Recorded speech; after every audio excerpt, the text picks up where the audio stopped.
Jadi memang ada banyak faktor yang kemudian mempengaruhi. Demikian harus dipahami bersama bahwa ketika dalam proses pendidikan hukum, tentu sedikit banyak juga harus dikritisi juga.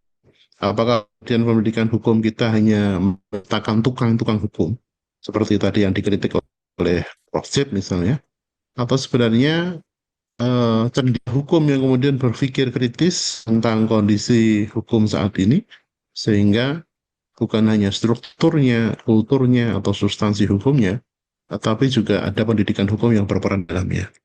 Tentu banyak hal yang kemudian membuat kondisi itu berkebalikan 180 derajat. Setidaknya ketika ada seorang aparat penegak hukum misalnya tergelincir melakukan kesalahan yang bisa dikatakan fatal begitu, kayaknya ada sebuah kajian yang menarik dari Prof. Garda yang disebut dengan biomi juridika, hukum pidana yang berketuhanan yang Maha Esa. Karena beliau mengatakan apakah kejahatan itu ada gitu. Sebenarnya kejahatan itu sebenarnya tidak ada. Yang ada adalah kondisi ketiadaan Tuhan begitu Pak.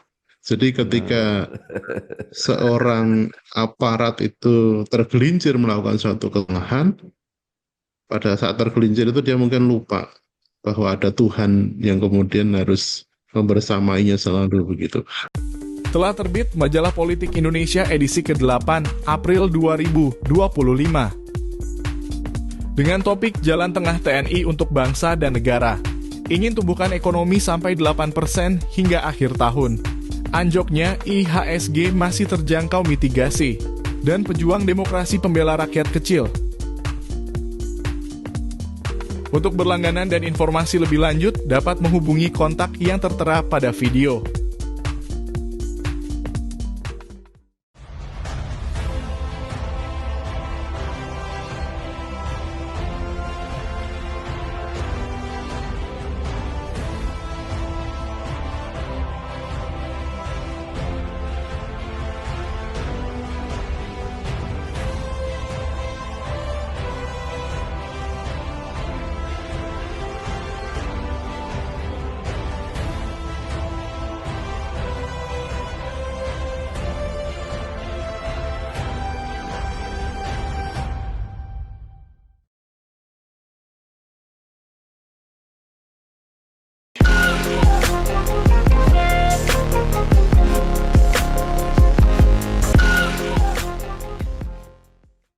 Assalamualaikum warahmatullahi wabarakatuh.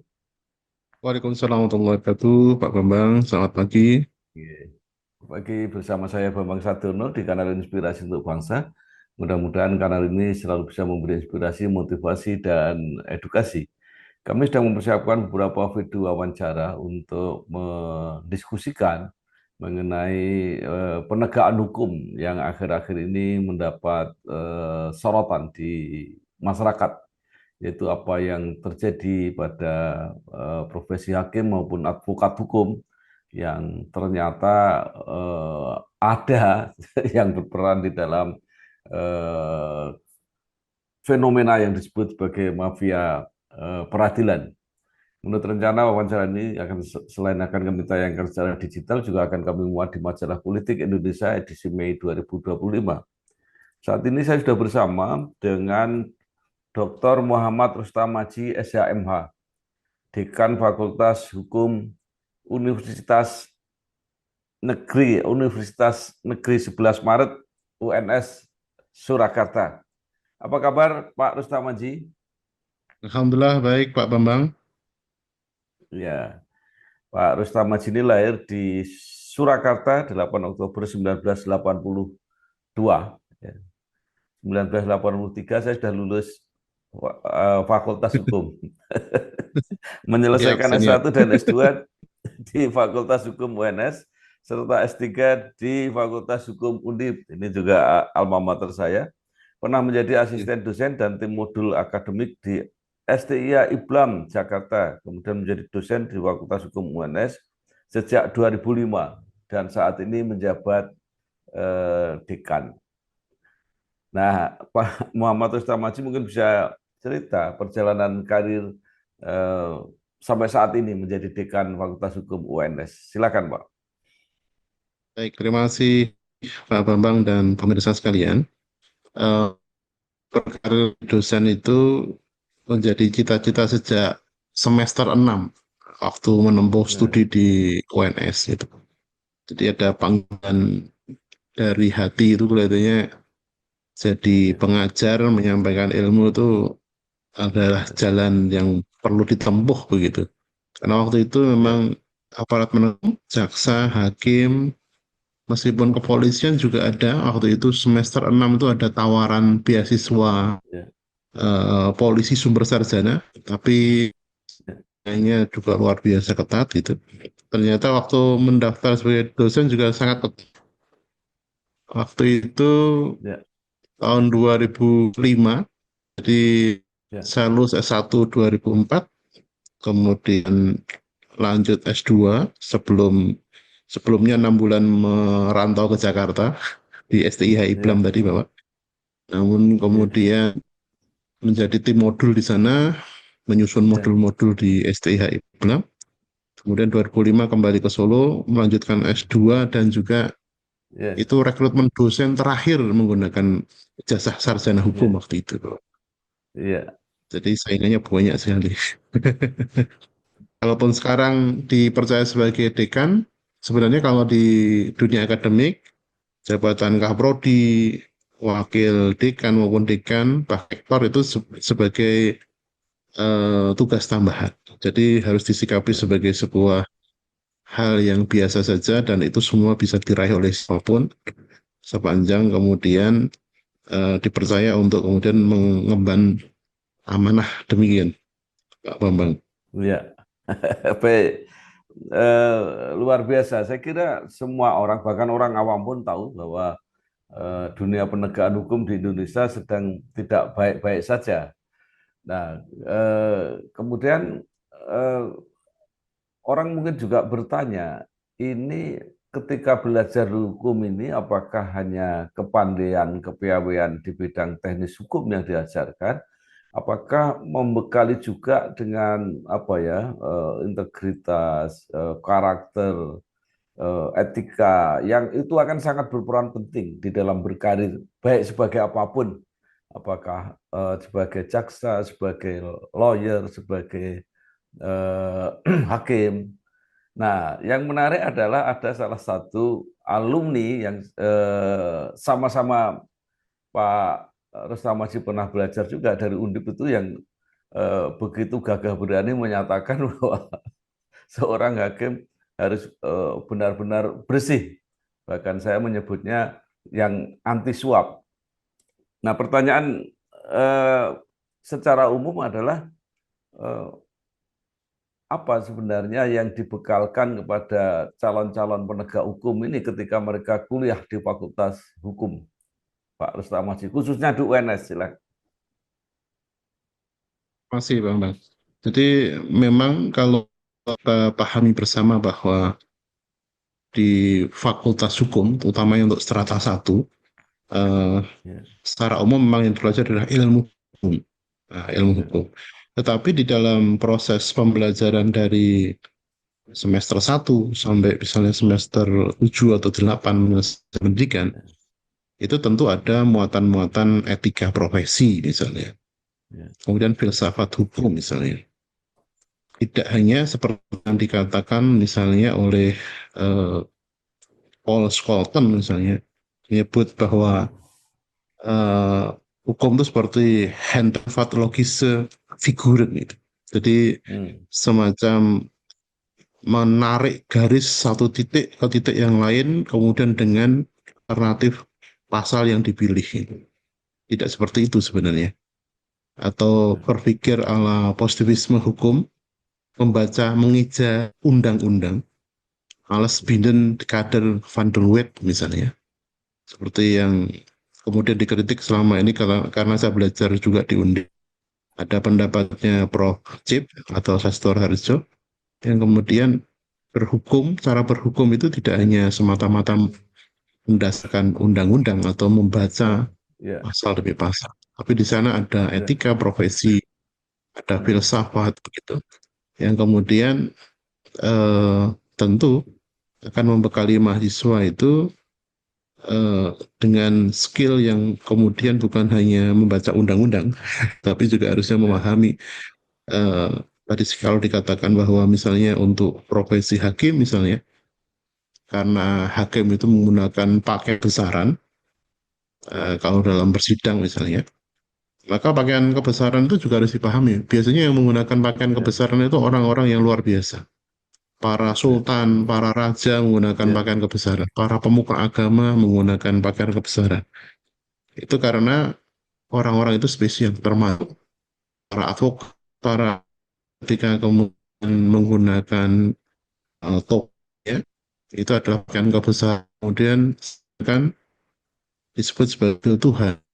Maka betul Bang tadi, wakil Tuhan kok korupsi itu menerima suap gratifikasi itu tentu hal yang kontraproduktif. Demikian. Jadi memang kita juga etika, filsafat yang kemudian memahamkan bukan hanya teknis hukum, tetapi juga ada aspek-aspek etik yang kemudian demikian. Iya, Pak Rustam Haji, tadi menyebut nama Profesor Sacipto Raharjo. Banyak orang juga yang membicarakan, misalnya teori hukum progresif Prof. Sacipto. Tetapi yang menarik dari Prof. Sacipto itu pada akhirnya kepastian hukum itu kalau perlu ditinggalkan. Jadi tidak usah berkutat di situ, tetapi yang penting adalah keadilan dan kemanfaatan. Nah, disitulah akan kelihatan apakah putusan-putusan hakim itu adil atau bermanfaat atau tidak. Nah, pertanyaan saya begini, kalau ada hakim atau advokat yang sampai terlibat pada praktek-praktek mafia peradilan, itu sebenarnya faktor yang terbesar itu apa? Apakah di pendidikannya dulu tidak kuat, atau di tantangan di masyarakatnya itu memang sedemikian rupa, baik tantangan di bidang hukum maupun di luar hukum, ya mungkin sistem masyarakat, atau karena sistem di lingkup dunia peradilan itu sendiri, di kolegialitas mereka dan sebagainya. Menurut Pak Rustam Haji, apa itu faktornya? Jadi saya teringat pidato dari Prof. Barda Nawaya Arif, ketika menerima gelar sebagai gelar guru besar di Undip waktu itu. Ada di pembukaan atau mengakhiri masa jabatan sebagai guru besar. Di pidato tersebut beliau mengkritik atau memberikan tambahan bahwa sebenarnya hukum itu bukan hanya struktur, kemudian substansi dan kultur, tapi juga pendidikan hukum itu sebagai faktor yang keempat. Ini dia juga memberikan tambahan teoretik bagi kita sekalian berkaitan dengan faktor-faktor yang memorai penegakan hukum yang disampaikan oleh Sono Sukanto. Jadi memang ada banyak faktor yang kemudian mempengaruhi. Demikian harus dipahami bersama bahwa ketika dalam proses pendidikan hukum, tentu sedikit banyak juga harus dikritisi juga. Apakah kemudian pendidikan hukum kita hanya meletakkan tukang-tukang hukum, seperti tadi yang dikritik oleh Prof. Cip misalnya, atau sebenarnya cendekia hukum yang kemudian berpikir kritis tentang kondisi hukum saat ini, sehingga bukan hanya strukturnya, kulturnya, atau substansi hukumnya, tetapi juga ada pendidikan hukum yang berperan dalamnya. Tentu banyak hal yang kemudian membuat kondisi itu berkebalikan 180 derajat. Setidaknya ketika ada seorang aparat penegak hukum misalnya tergelincir melakukan kesalahan yang bisa dikatakan fatal begitu, kayaknya ada sebuah kajian yang menarik dari Prof. Barda yang disebut dengan biomi juridika, hukum pidana yang berketuhanan yang Maha Esa. Karena beliau mengatakan apakah kejahatan itu ada gitu. Sebenarnya kejahatan itu sebenarnya tidak ada. Yang ada adalah kondisi ketiadaan Tuhan begitu, Pak. Jadi ketika seorang aparat itu tergelincir melakukan suatu kesalahan, pada saat tergelincir itu dia mungkin lupa bahwa ada Tuhan yang kemudian harus membersamainya selalu begitu. Ini agak Ya, kontra, anu nggih, ya, kontraproduktif sudah. Wakil Tuhan tapi melupakan Tuhan misalnya. ya. Agak, Telah terbit Majalah Ekonomi Indonesia edisi keempat, April 2025. Membahas mengenai pengaruh bank emas untuk pertumbuhan ekonomi Indonesia, dampak Koperasi Merah Putih dalam hadirkan kesejahteraan rakyat secara konkret, peran partai lama dan baru dalam membangun perekonomian Indonesia, serta kesiapan Indonesia dalam mewujudkan swasembada ekonomi hijau. Untuk berlangganan dan informasi lebih lengkap, dapat menghubungi kontak yang ada pada video. Baik, saya kira menarik tadi ya, mengkaitkan bahwa hakim itu memutus berdasar ketuhanan yang Maha Esa. Jadi selalu diingatkan, bukan sekedar berdasarkan kitab undang-undang. Nah, sekarang persoalannya adalah bagaimana mempersiapkan mereka, tidak hanya hakim tapi juga jaksa, juga lawyer yang berlatar belakang pendidikan hukum. Di pendidikan hukum itu dimasukkan kemana tadi, Pak Rustam Aji, yang mengingatkan Pak Barda supaya selalu ingat pada Tuhan itu. jadi kalau yang paling menonjol tentu saja di mata kuliah etika profesi, gitu. Di mata kuliah etika profesi itu bukan hanya etik dari masing-masing profesi hukum yang kemudian dibedah, bagaimana hubungan dirinya dengan sesama sejawat, bagaimana hubungan dirinya dengan klien, bagaimana hubungan dirinya dengan kewajiban kenegaraan dan sebagainya. Yang kemudian kalau khusus untuk misalnya tadi disebutkan oleh Pak Bambang bahwa ada irah-irah yang kemudian disematkan dalam setiap putusan, keadilan berdasarkan Tuhan Yang Maha Esa, maka keadilan itu memang harus dicapai dengan ridho ilahi, dengan ketuhanan Yang Maha Esa tadi. Maka ketika tadi saya sampaikan dalam konteks biomi juridika misalnya, bahwa kalau kita mentaati undang-undang, mentaati peraturan yang dibuat oleh manusia, kenapa kita abai terhadap aturan undang-undang atau pasal yang kemudian dibuat oleh Tuhan itu?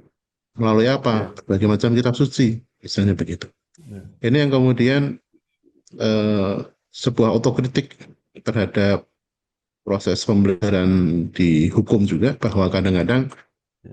etika itu memisah lepaskan dengan aspek religiusitas misalnya. Jadi memang kemudian tercerabut dari akar masing-masing. Jadi kalau tadi saya katakan bahwa kejahatan itu sebenarnya nggak ada. Kejahatan ada ketika kondisinya memang ketiadaan Tuhan itu. Itu sebenarnya kayak teori fisika, Ya. Pak. Apakah Ya, ya. kondisi gelap ada? Gelap itu tidak ada. Yang ada adalah kondisi tidak tanpa cahaya gitu. Sama saja Ya. sudah. Oke. Nah, Pak Rustam Aji begini, apakah Ya. praktek-praktek taruhlah supaya gampang ya, mafia peradilan ini dalam keadaan tren yang meningkat gitu ya. Dulu juga sudah ada pembicaraan mafia peradilan, tapi tidak segegap gempita sekarang. Apakah ini eh, dalam arti kasus jumlahnya meningkat atau karena ini keaktifan media sosial atau seperti apa? Nah, indikasi yang lain begini, apakah para penyelenggara pendidikan hukum ini juga gelisah terhadap ini, mempersoalkan ini, membicarakan ini, mencari jalan keluar ini, gitu itu indikasinya itu kalau memang kasusnya semakin itu pasti menjadi kegelisahan para pendidik. Seperti apa, Pak? Ya. Tentu sebenarnya dengan meningkatnya, dikatakan meningkat karena banyak yang ketahuan sekarang ya. Kalau dulu mungkin kan Ya. tidak segencar sekarang. Society Iya, 5.0 itu, ketika iya, manusia sudah terhubung dengan internet melalui gadget-gadgetnya, iya, sebenarnya setiap gadget yang kita punya sebenarnya berfungsi sebagai panoptik, kalau bahasanya Jeremy Bentham maupun Michael Foucault, bahwa sebenarnya kita itu sekarang ya waspada harusnya. Setiap gerak-gerik kita itu sebenarnya kan bisa difoto oleh orang, bisa divideo oleh orang, Ya, bisa diunggah ya, kapanpun. ya, Dan itu sebenarnya kita berada dalam kondisi diawasi sebenarnya. Cuma kan ya, yang kemudian dikatakan meningkat, tentu itu kita bahas, kita menjadi kegelisahan. Bagaimanapun kita nggak bisa berlepas diri bahwa produk-produk dari Fakultas Hukum di seluruh pelosok Indonesia itu juga nanti menciptakan sarjana hukum yang dia tahu ya, bagaimana hukum secara teknis dilakukan, bagaimana teorinya, bahkan seharusnya filsafatnya dipahami. Nah, ya, kalau kemudian dia tahu hukum, kemudian melanggar hukum, tentu itu cara melanggarnya pasti lebih canggih. ya. Itu yang Itu, seperti itu, itu. pisau Ya, bermata dua. Ini yang ya. kemudian Eh, menjadi kegelisahan kami sebenarnya. Pak Rustam Haji, Iya, ini sangat apa ya, justru sangat paradok ya, karena dulu para hakim, para lawyer itu ijazahnya cukup S1, cukup sarjana hukum. Tapi iya, sekarang pendidikan S2 bahkan doktor itu banyak sekali hakim-hakim yang bergelar doktor, jaksa doktor, lawyer doktor. Nah, apakah pendidikan semakin tinggi ini tidak apa ya, tidak sejajar dengan peningkatan itu tadi etika, kepatuhan kepada Tuhan dan sebagainya, sehingga bahayanya jauh lebih besar karena secara teknis mungkin mereka lebih canggih. Seperti apa pendapat Pak Rustam Haji? iya, benar sekali, Pak. Jadi, seharusnya berbanding lurus antara pendidikan semakin tinggi. Kalau kita belajar itu kan tentu saja semakin kita tahu, semakin menyadari bahwa kita semakin tidak tahu. Kalau orang merasa tahu kan karena memang sangkarnya kecil begitu. Tapi ketika Ya, kemudian dia sudah melanglang buana dalam kajian ilmu, teori maupun filsafat, maka sangkarnya semakin besar gitu. Ketika sangkarnya semakin besar, harusnya merasa diri, waduh ternyata saya kecil nggak ada apa-apanya dan tidak tahu apa-apa gitu. ya, Nah, ya, menjadi kesadaran, menyadari bahwa kita tahu bahwa kita tidak tahu itu penting gitu. Itu seperti ya, nasihatnya Al-Ghazali bahwa kita tahu bahwa kita nggak tahu itu juga penting begitu. ya, Nah, ini yang kemudian kalau seharusnya berbanding lurus gitu. Tapi ketika semakin tinggi pendidikan kok justru yang misalnya terungkap di masyarakat melakukan suatu keculasan dalam dunia hukum itu justru yang gelarnya sampai strata 3 misalnya. Itu kan menjadi ya, sebuah keprihatinan bersama. Kok bisa tidak berbanding lurus malah berbanding terbalik begitu. Nah, ini yang kemudian menjadi keprihatinan tentu saja. ya. Berarti aspek Baik, kesadarannya nggak baik. muncul gitu. Ya, ya luar biasa. Nah, salah seorang tadi hakim hakim tinggi sekarang yang saya wawancara, dia membuat semacam refleksi karena dia juga sudah hampir pensiun, mengatakan kenapa dunia terutama khususnya hakim itu seperti sekarang ini, dia menyarankan supaya ada solusi mengenai rekrutmen. Karena sampai saat ini rekrutmen itu fresh graduate Fakultas Hukum, kemudian dididik, dipersiapkan seberapa lama, kemudian langsung menjadi hakim. Nah, menurut dia itu tingkat kearifan, tingkat tadi pengalaman, sublimasi nilai-nilai dan sebagainya itu belum matang menurut dia. Nah, maka dia mengusulkan agar ada proses yang panjang untuk menyiapkan seorang jadi hakim. Dia melihat misalnya di sistem di banyak negara itu hakimnya katanya dia tua-tua, artinya paling tidak senior lah. Jadi itu mempunyai tingkat kearifan dan komitmen moral yang sangat tinggi. Nah, pertanyaannya, apakah ini juga pernah dipikirkan oleh para apa pakar yang aktif di perguruan tinggi di pendidikan hukum untuk seperti itu? Oke. Jadi berkaitan dengan kematian seorang, memang harusnya kalau Ya, sudah masa dewasa itu seharusnya atau ya, lagi strata satu ya. Kalau berdasarkan pandangan Probarda atau beberapa profesor yang merasa ya tanyakan hal yang sama, sebenarnya sarjana hukum itu sudah ahli hukum gitu. Dan ya, pada level etik itu namanya sudah otonom.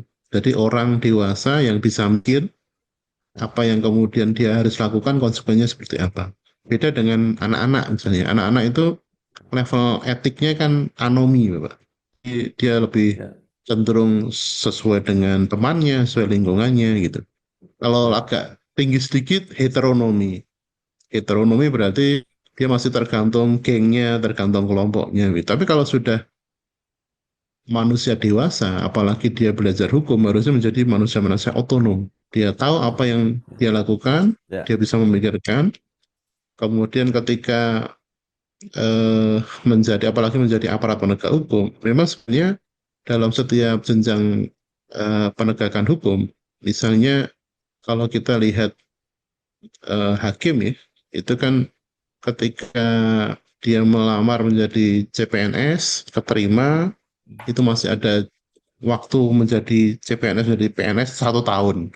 Selama 1 tahun tuh dia mengabdi dulu di berbagai macam penempatan, kemudian nanti masuk beberapa bulan, 2 sampai 3 bulan untuk pembelajaran khusus profesi hakim di Badiklat, biasanya Badiklat eh, kehakiman, kalau kejaksaan ya kejaksaan. Jadi memang ada pendidikan hukum lanjut yang kemudian membentuk karakter masing-masing itu. Nah tentu ya, pendidikan-pendidikan seperti itu harusnya secara simultan dilakukan karena ya, refreshing itu penting, Bapak. ya, Nah, jadi kalau ada pemikiran seperti itu, tentu itu penting untuk terus dilakukan karena konsep belajar memang konsep belajar sepanjang hidup ya. Jadi di refresh, ya, diingatkan, ya, diingatkan baik. begitu. Iya. Baik, kalau begitu kesimpulan sementara bahwa pendidikan S1 di Fakultas Hukum itu sudah cukup dan sudah siap para ahli hukum ini untuk terjun. Jadi kalau kemudian ada perilaku-perilaku yang menyimpang itu sepenuhnya karena di dalam proses proses kegiatannya itu yang berperan besar. Itu kira-kira kesimpulan sementara semacam itu, Pak Rustamaji ya. Ya, jadi seperti rumus kesehatan itu, Bapak. Kesehatan dengan Ya, niat dikalikan kesempatan dibagi nah, resistensi. Jadi kalau ya, ada niatan, ada kesempatan, tapi resistensinya ya, tinggi, barrier dalam ya, dirinya, dalam hati pikirannya ya. tinggi, itu nggak akan terjadi, Bapak. Pasti pembaginya akan Oke, banyak sekali kan begitu. Tapi kalau ya, resistensinya lemah, niatnya ada, kesempatan wah jadi itu, Pak. Dan itu yang kemudian ya, memang harus diperhatikan dalam bentuk ya. pendidikan selebih lanjut begitu. Ya. Baik, sekarang kita berpikirnya terbalik. Artinya kita tadi karena mereka sudah siap, maka tinggal mempersiapkan kultur atau lingkungan. Tadi dikatakan tadi situasi kesempatan dan sebagainya itu. Nah, salah satu kata kuncinya mungkin ada pada keteladanan. Jadi artinya ahli-ahli hukum junior dimanapun, di jaksa, di lawyer, di hakim akan melihat para seniornya ini seperti apa. Nah, jadi dalam kata lain adalah keteladanan. Nah, apakah Pak Rustam Maji bisa bercerita tentang alumni Fakultas Hukum UNS yang sudah sangat banyak itu eh, figur-figur yang bisa menjadi teladan. Satu contoh begini, saya mengenang salah seorang alumni Undip yang namanya Pak Artijo Alkostar itu S3-nya di Undip, itu luar biasa dikenang sampai sekarang sebagai hakim yang sangat menjaga integritasnya itu. Nah, mungkin Pak Rustamaji bisa menyebut yang dari UNS misalnya. Baik, ini agak menyulitkan pertanyaannya karena memang mungkin kita tidak seberuntung teman-teman di Undip misalnya. Kalau sebenarnya banyak alumni-alumni kita yang berkiprah saat ini berkiprah dan memegang jabatan-jabatan penting. Eh, namun mungkin tidak seterkenal apa yang disampaikan oleh Pak Arjo Alkostar misalnya. Eh, kalau secara umum dulu, nggih.